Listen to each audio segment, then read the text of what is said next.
Assalamualaikum warahmatullahi wabarakatuh. Alhamdulillah rabbil alamin. Allahumma shalli ala sayyidina Muhammad wa ala ali sayyidina Muhammad.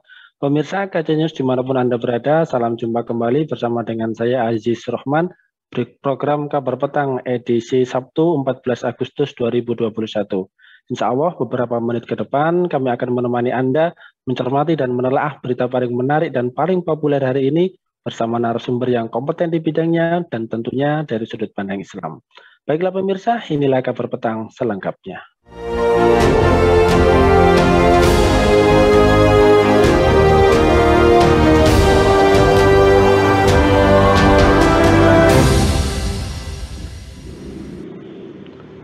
Pemirsa, Kementerian Komunikasi dan Informasi menekankan pentingnya sumber daya manusia atau talenta digital di zaman transformasi digital sekarang ini.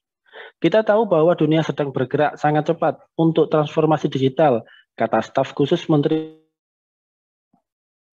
Kominfo bidang pengembangan SDA, Dedi Permadi dalam konferensi pers pengembangan talenta digital untuk percepatan hilirisasi ekonomi digital Jumat 13 Agustus yang lalu.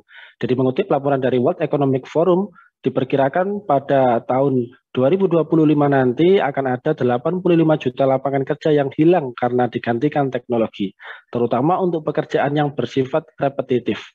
Sebaliknya, berkat teknologi diperkirakan pada tahun tersebut akan ada 97 lapangan kerja yang muncul. Masa kini pekerjaan yang muncul berkat teknologi antara lain adalah ilmuwan data atau data scientist, spesialis big data dan spesialis big data dan spesialis kecerdasan buatan. Program literasi digital dari Kominfo ini diwujudkan melalui Gerakan Nasional Literasi Digital atau GNLD Siberkreasi, menyasar jutaan peserta dari masyarakat umum. Nah, pemirsa, seperti apakah program otomatisasi dan produktivitas melalui proyek Artificial Intelligence atau AI? Tantangannya apa yang harus diatasi dalam mengimplementasikan teknologi AI di Indonesia, serta apa bahaya industri kapitalisme berbasis AI? Pemirsa, untuk membahasnya kami telah terhubung dengan peneliti senior 4K, Bung Lukman Nur Rahim. Kita sapa dulu beliau. Assalamualaikum warahmatullahi wabarakatuh, Bung Lukman. Waalaikumsalam warahmatullahi wabarakatuh. Gimana ini kabarnya Bung Lukman hari ini? Sehat? Alhamdulillah sehat, Bang Aziz Rohman. Bagaimana kabarnya? Sehat juga ya? Alhamdulillah sehat ini, alhamdulillah. Baik Bung, terkait dengan wacana tadi ya. Ini kan kalau kita mencermati bahwasanya sejak beberapa dekade ini AI telah dijadikan alat yang sangat berguna untuk menyelesaikan persoalan optimasi dalam sistem industri. Nah, seperti apa bentuk program optimasi dan produktivitas melalui proyek Artificial Intelligence atau AI ini, Bung Lukman? Ya, baik. Terima kasih, Bang Aziz. Jadi sebelum kita membahas tentang efisiensi dan optimisasi dari penggunaan Artificial Intelligence ini ya, atau kecerdasan buatan.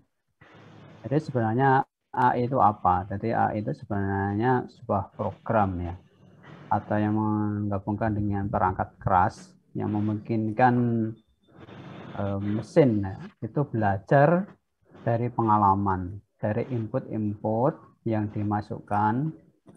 Jadi ini benar memasukkannya input ini juga sangat-sangat penting agar perangkat tersebut, atau istilahnya kita bilang menggunakan komputer cerdas itu, dapat melaksanakan tugas seperti manusia. Maka dikatakan kecerdasan buatan atau artificial intelligence. Nah, seperti kita ketahui bahwa memang sekarang di revolutionary industry ya, 4.0 atau revolusi industri 4 yang sekarang ini memang sangat didominasi oleh digital industry, jadi industri kita. Karena sebenarnya ini awalnya ini kita dulu ada industri revolusi industri pertama, kedua, ketiga ya, dan sekarang 4. Yang di pionirnya di bidang ini adalah Jerman sebenarnya ya. Dia dalam mengandalkan artificial intelligence ini di dalam proses manufaktur mereka, khususnya di bidang otomotif. Namun kemudian ini berkembang hingga sekarang, hingga seluruh dunia, dan apa yang kita sebut tadi untuk meningkatkan optimalisasi ya dan efisiensi. Jadi karena ini nanti komputer ini nanti, jadi ini ada software, ada komputer yang nanti kemudian ini bisa dihubungkan dengan berbagai perangkat yang lain ataupun bisa digunakan secara langsung, digunakan untuk melaksanakan tugas-tugas tertentu yang dominannya ini berupa pengulangan atau repetisi ya, repetisi dan hal mengolah data yang besar mengenai pola-pola dalam data yang mungkin ya mungkin kalau dalam hal ini mungkin bisa digantikan oleh mesin yang namanya artificial intelligence tadi. Nah, terkait sejarahnya sendiri sebenarnya ini sejak tahun 56 itu mulai dikembangkan ya. Kemudian tahun 60 oleh Departemen Pertahanan Amerika Serikat dengan menggunakan proyek Defense Advanced Research Project Agency (DARPA). Kemudian tahun 70-an itu kita kenal dengan istilahnya dulu neural network.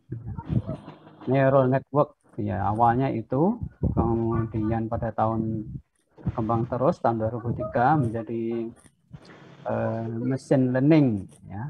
Kemudian baru sekarang ini lebih digabungkan dengan beberapa pelatihan menjadi deep learning karena berkaitan dengan big data ya, big data, big input. Jadi kembali lagi tentang bagaimana optimalisasi dan efisiensi. Jadi ini memang dia bekerja secara spesifik ya, artinya dia mampu seperti mirip seperti manusia gitu ya, artinya dia mampu mengautomatisasi pembelajaran dan penemuan yang berulang-ulang dengan data yang dimasukkan, itu dia akan semakin lebih pintar ya, artinya dia akan mampu mengoptimisasi pekerjaan yang berulang-ulang itu dengan lebih efisien, lebih efektif, mampu menemukan hal-hal yang mungkin di sisi manusia mungkin bisa saja terjadi kelelahan ya, karena kalau berulang-ulang itu ciri khas kalau kita manusia kan lelah ya, kalau lelah kan berarti fatigue, kalau sudah lelah fatigue biasanya kan akan menyebabkan kecerobohan atau menyebabkan nanti kesalahan. Nah, inilah kemudian diatasi oleh AI ini karena dia berupa mesin, dia berupa sebuah program komputer yang otomatis tidak mengenal istilah lelah selama ada energi ya. Makanya menggunakan superkomputer, menggunakan software yang digunakan untuk menganalisis data tadi. Maka hal-hal yang kemungkinan terjadi di manusia yang misalnya karena kelelahan, karena kecapean, itu tidak ditemukan di peralatan ini. Sehingga kenapa kok dia bisa lebih optimal, kemudian sisi waktunya juga lebih efisien karena dia mampu bekerja 24 jam ya. Bekerja terus-menerus ya, kalau dibandingkan manusia kan dia punya batas kemampuan. Nah, inilah makanya kelebihan dari sisi artificial intelligence yang kemudian berkembang menjadi sekarang apa saya sebutkan tadi deep learning sekarang ini ya, itu tadi dia secara optimalisasi efisiensinya jelas dia akan semakin bagus ya dibandingkan dengan kalau pekerjaan ini dilakukan oleh manusia yang dilakukan secara terus-menerus. Demikian Bang Aziz. Ya, baik Bung. Lantas kemudian bagaimana strategi nasional ya dalam serta target yang ingin dicapai agar implementasi AI ini bisa digapai begitu, dan apa ini sorotan Anda terkait dengan kebijakan pemerintah mengenai hal ini, Bung Lukman? Ya, baik. Terima kasih Bang Aziz. Terkait strategi pemerintah itu sebenarnya tahun lalu, tahun 2020 itu pemerintah telah membebankan Badan Pengkajian dan Penerapan Teknologi atau kita singkat BPPT itu untuk mengawal program ini yang mereka launching itu namanya adalah Strategi Nasional Kecerdasan Artifisial RI, Stranas KA singkatannya ya. Itu mulai dari 2020 targetnya sampai 2045. Nah, Stranas KA ini merupakan arah kebijakan nasional ya dalam mengembangkan teknologi kecerdasan buatan artifisial, yang mana dia akan seperti tujuannya seperti yang sudah kita bahas tadi, yaitu untuk meningkatkan produktivitas dalam bidang bisnis, efisiensi, pemanfaatan sumber daya manusia, dan mendorong inovasi di berbagai sektor. Waktu itu disampaikan oleh Ketua Pak BPPT-nya, kalau salah ini Pak Hamam Riza, yang menyatakan bahwa tantangan-tantangan yang dihadapi dalam kesiapan Indonesia khususnya ya menangani artificial intelligence ini yang terkait regulasi, etika penggunaan, kemudian kesiapan tenaga kerjanya, kesiapan infrastruktur, kemudian data pendukung pemodelan, serta kesiapan industri dan sektor publik dalam mengadopsi inovasi kecerdasan buatan. Makanya di konsep Stranas yang disusun pemerintah itu, menurut BPPT itu menggunakan konsep quadruple helix, yang merupakan gabungan antara pemerintah, industri, lembaga pendidikan, dan komunitas. Maka ini disebut quad ya. Jadi ada empat komponen yang nanti dilibatkan dalam pengembangan ini. Nah, bagaimana ke depan ya? Ini untuk saat ini kita mungkin belum melihat secara signifikan ya perkembangan dari Stranas KA ini ya, karena mungkin masih 1 tahun, dan apalagi sekarang di pemerintah mungkin lebih fokus untuk menangani pandemi COVID. Jadi ya untuk sementara mungkin belum terlalu kelihatan apa signifikan perkembangan sementara ini di Indonesia. Demikian Bang Aziz. Ya, baik Bung Luman. Jadi kalau kita mencermati terkait dengan teknologi atau perang AI ini, apakah dalam kacamata Anda ya, apakah Indonesia ini mampu bersaing atau mungkin menjadi sekedar target pasar dari asing? Dan kemudian kira-kira siapa saat ini lawan terbesar di dalam peperangan dalam teknologi AI ini? Ya. Baik, terima kasih Bang Aziz. Jadi kalau melihat secara kesiapan ya, infrastruktur sumber daya manusia yang kemudian kita sampaikan tadi Stranas KA, memang untuk sekarang kita lebih banyak sebagai cenderung sebagai konsumen ya dalam teknologi AI ini. Itu terus terang kita masih kita akui, apalagi dari sarana infrastruktur kita juga belum siap ya. Sumber daya manusia mungkin sebenarnya kita secara sumber daya manusia mungkin bisa dikatakan sudah boleh dikatakan bisa kompetitif dengan mungkin sumber daya manusia dari negara lain, dari Singapura, Malaysia, ataupun dengan India yang mungkin terkenal di bidang informatikanya ya. Sebenarnya kita tidak kalah, cuma mungkin yang lemah kita itu dari sisi kebijakan ya. Kebijakan yang mendukung ke arah sana itu belum terlihat. Jadi sekedar hanya peraturan atau undang-undang, tapi secara praktek masih sangat jauh. Sehingga ya khawatirnya ke depan kita akan tetap nasibnya ya masih sebagai konsumen produk-produk AI ini. Yang sekarang itu begitu gencar ya dipasarkan, termasuk Microsoft. Yang kita lihat sekarang kompetisinya di dunia ini ya masih antara Amerika Serikat dengan Tiongkok ya. Bagaimana perkembangan antara dua negara raksasa ini dalam hal ini menguasai kompetisi di bidang ini. Disampaikan oleh laporan riset oleh Bain & Company ya, bertajuk Technology Report tahun 2020, Timing the Flux. Jadi riset ini menyebutkan bahwa Amerika Serikat dan Tiongkok itu telah memulai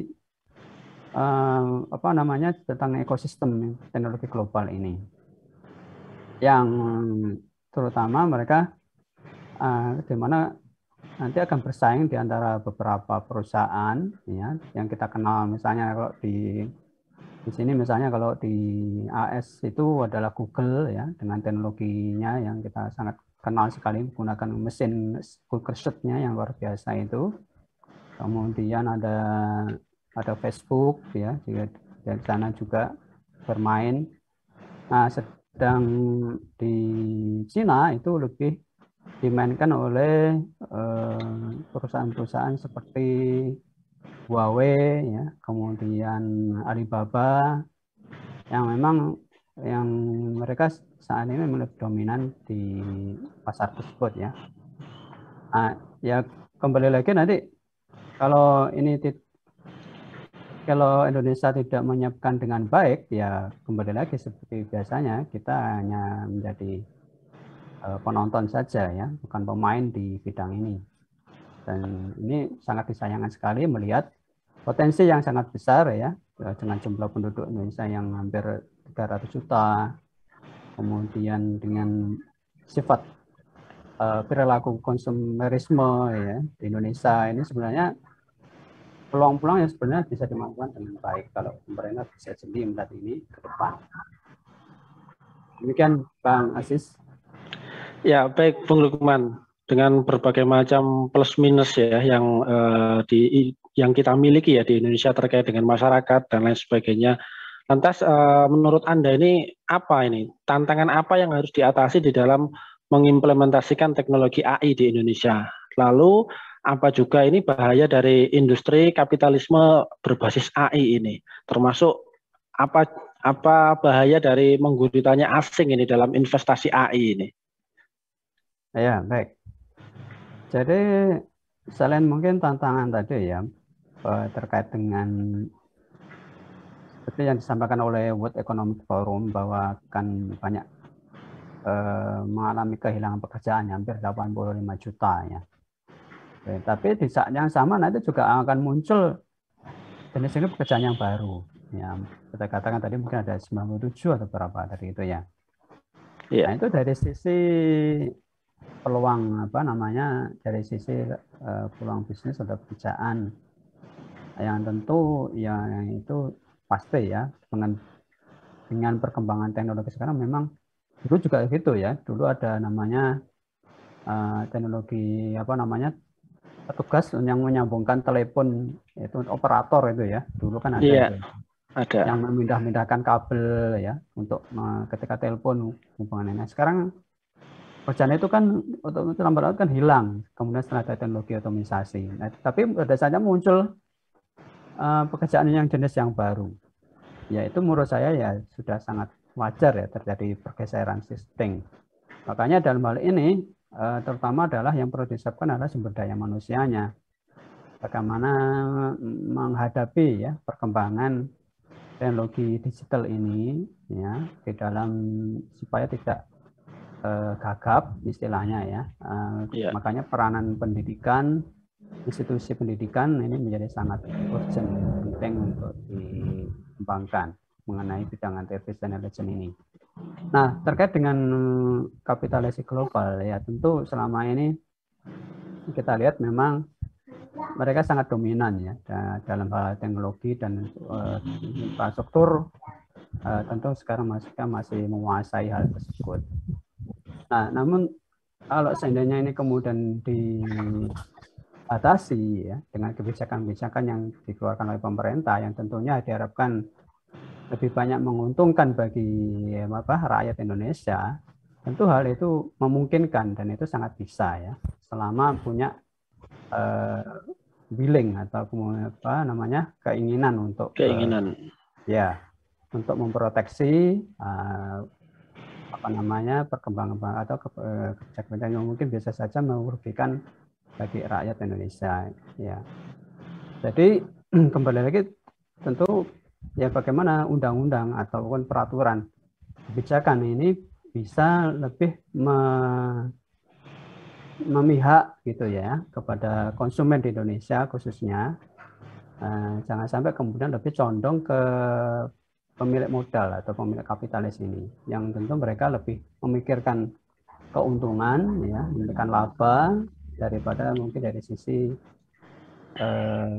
bagaimana hal itu tidak merugikan masyarakat. Nah, inilah pentingnya kebijakan pemerintah dalam mengatur. Demikian Bang Aziz. Baik, Bung Lukman, ini kemudian yang terakhir ini, menurut Anda ini apa urgensi dari research and development atau R&D besar-besaran di bidang AI dan teknologi ini, serta bagaimanakah paradigma Islam di dalam hal kedaulatan teknologi ini? Ya, baik Bang Aziz. Ya, namanya teknologi itu perkembangannya kan eksponensial ya. Kalau kita lihat, jadi bukan linear lagi sekarang. Jadi perkembangannya itu eksponensial. Jadi kalau maka peran research and development atau R&D ini memang sangat penting. Dan itu kembali lagi ke masalah sumber daya manusia sebenarnya ya. Kita lihat aja Jepang itu dengan minimnya sumber daya alam, tapi karena mempunyai sumber daya manusia yang unggul, mereka mampu menjadi negara adidaya istilahnya ya, negara yang superpower ya, banyak memiliki produk-produk keunggulan karena apa? Ditopang oleh sumber daya manusianya yang luar biasa. Nah, makanya di sini sumber daya manusia ini harusnya kita itu secara geografis maupun secara populasi kita itu sebenarnya sangat diuntungkan ya. Baik sumber daya alam, baik sumber daya manusianya ya, jumlah usia produktif ya, kita ini sangat tinggi sekali ya, ibaratnya kita panen ya, populasi produktif di tahun ini. Jadi harusnya menjadi potensi yang sangat luar biasa kalau kemudian bisa dimanfaatkan dengan baik. Nah, terkait bagaimana dengan teknologi itu sendiri, sebenarnya dalam kajian Islam pun sebenarnya tidak masalah ya, karena teknologi itu kan tidak membawa itu kan free of bebas nilai ya, free of value.